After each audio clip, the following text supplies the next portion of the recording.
حضرت عباس نے خطبہ شروع کیا علماء کی نگری میں، علماء کے درمیان، مولا عباس کی دہلیز کے سامنے سرکار ابوالفضل عباس کا خطبہ۔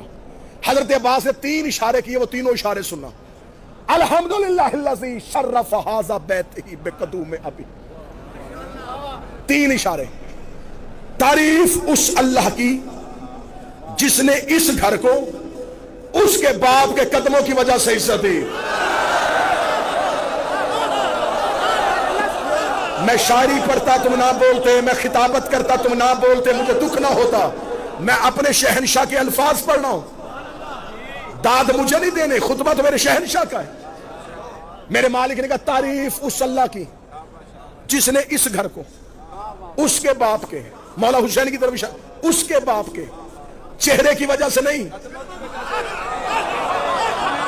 ہاتھوں کی وجہ سے نہیں، قدموں کی وجہ سے عزت دی۔ جب حاجیوں نے کہا نا عباس بول رہا ہے تعریف اس اللہ کی جس نے اس گھر کو اس کے بابا کے قدموں کی وجہ سے، حاجی عباس کی طرف دیکھ رہے تھے۔ اب عباس نے حسین کے رخ انور سے اپنی نظروں کو واپس کیا، حاجیوں کی طرف دیکھا، یہ گھر تھا، اسے قبلہ ہم نے کیا ہے، یہ اینٹوں کا مکان تھا، یہ گھر تھا، اسے عبادت کے لائق ہم نے کیا ہے۔ تم کیا سمجھتے ہو کہ تم نے حسین کا ساتھ چھوڑ دیا اور اب تم حج کر رہے ہو؟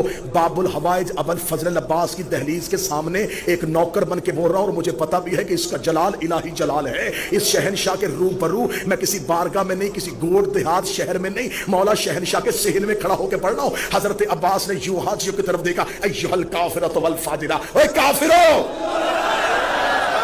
نا نا نا نا نا نا، وہاں بلندی پہ داد گئی نہیں۔ عباس نے کہا او کافر او فاجر ہو، آؤ مولا عباس کی دہلیز پہ پورا بر صغیر پاک و ہند لے کے یہ حسین کا ماتمی پوچھتا ہے۔ مولا وہ حاجی تھے، ان کے بدن پہ احرام تھا، ان کی زبان پہ لا الہ تھا، ان کی زبان پہ محمد رسول اللہ تھا، وہ وضو کر کے آئے تھے، وہ اللہ کے گھر کا طواف کر کے آئے تھے۔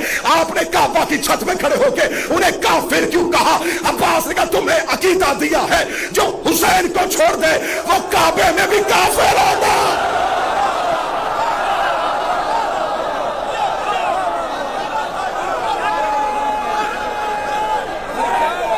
جو حسین کو چھوڑ دے وہ کعبے میں بھی، وہ کعبے میں بھی، وہ کعبے میں بھی، وہ کعبے میں بھی۔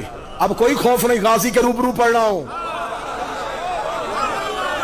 اب بغیر ڈر بغیر جھجک اگلا جملہ کہنے لگا ہوں۔ عباس نے کہا جو حسین کو چھوڑ دے وہ کعبے میں حج کی حالت میں بھی کافر ہوتا ہے۔ اس کا مطلب ہے جو حجت کو چھوڑ دے وہ کعبے کے قریب چلے یا محمد کے قریب مرے۔